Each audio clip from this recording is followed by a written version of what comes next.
sur la formation d'un gouvernement d'union.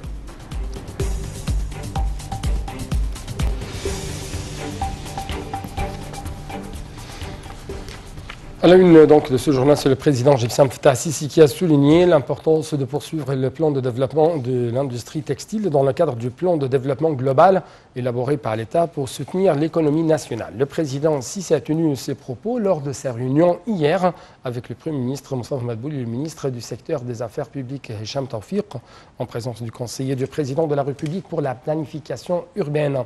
Le président a enjoint les responsables de poursuivre la mise en œuvre des réformes globales dans le secteur des affaires publiques, vu son importance pour l'économie nationale et le développement durable.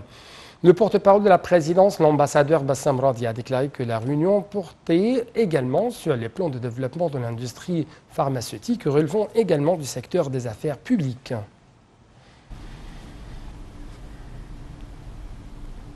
Le président Sisi s'est entretenu hier avec le Premier ministre et le ministre de l'Habitat, Moustapha Madbouli. Au cours de la réunion, le chef de l'État a donné ses directives afin d'achever les projets de logement conformément au calendrier déjà fixé en respectant les normes internationales afin d'améliorer le niveau de vie des citoyens. Évoquant les projets en cours dans le secteur des routes et des axes routiers, le président Sisi a affirmé que ces projets doivent fournir les services nécessaires pour la circulation des véhicules tout en garantissant la sécurité des citoyens.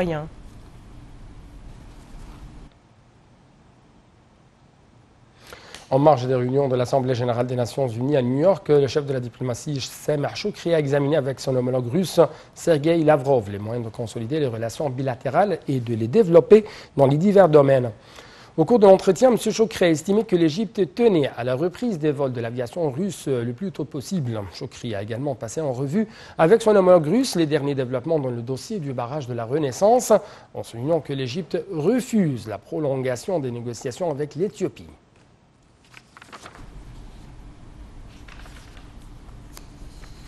Le ministre des Affaires étrangères, Sameh Choukri, s'est entretenu également avec son homologue burundais, M. Ezechiel Nibigira, à New York. Lors de l'entretien, M. Choukri a discuté du sujet du barrage de la Renaissance.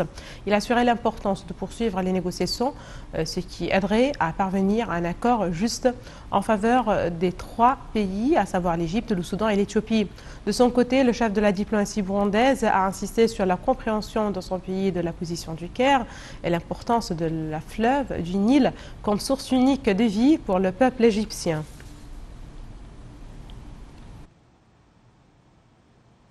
Sur le plan sécuritaire, 15 terroristes ont été tués aujourd'hui dans un échange de tirs avec les forces de la police à Al-Arish, selon le ministère de l'Intérieur.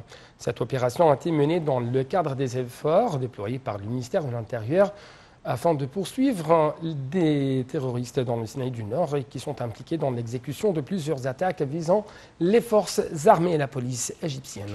Le département de la sécurité nationale a reçu des informations sur la présence des terroristes qui planifient des attentats dans une ferme dans le quartier d'Al-Hous, dans la région de l'Ubour, circonscription relevant de la préfecture de la police à Al-Arish.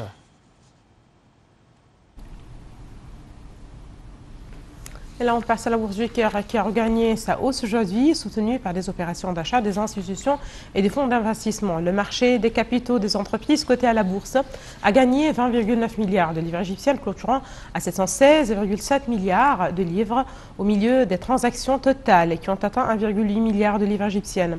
Le principal indice, le JIX 30, a haussé de 3,3%, enregistrant 14 315,79 points. L'indice de petites et moyennes entreprises, le JIX 70, a haussé de 3,5%.